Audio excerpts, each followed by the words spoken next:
Today we're going to talk about the fact that software development is an extremely complex process. And in that process we have tons and tons of files that we need to take care of, that we need to make sure stay accurate, stay up to date, and that we have versions of those in order to make sure that the software that we're building stays safe in case of system failures, server failures, or anything like that. So the reason why this became important is because in the beginning, software development was a lone wolf experience. In other words, we had somebody who sat in a room by themselves on a computer and they just typed day after day after day, all alone, probably in the basement somewhere, just hacking out software. And so with that, people were able to just simply manage the software that they're building because it was a few thousand lines of code instead of millions of lines of code like we have today. Maybe a few source files, but now we have hundreds of thousands of source files that make up a piece of software.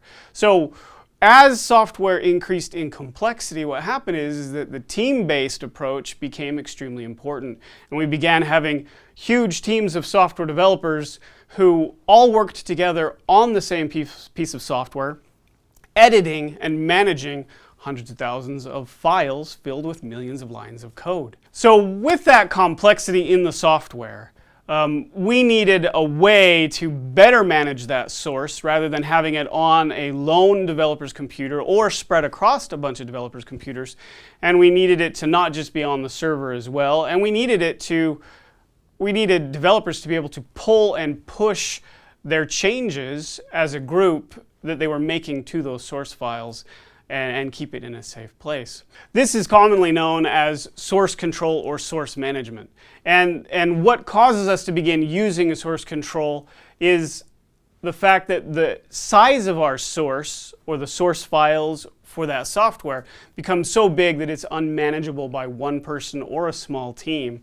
And then with that also the size of teams have increased. So as we went from 1 or 2 developers to now teams of 5, 10, 20, 30, 50, maybe even 100 depending upon the size of that piece of software, the need to manage that source code as all the developers are working on it becomes extremely important. So the size of those development teams is also a factor.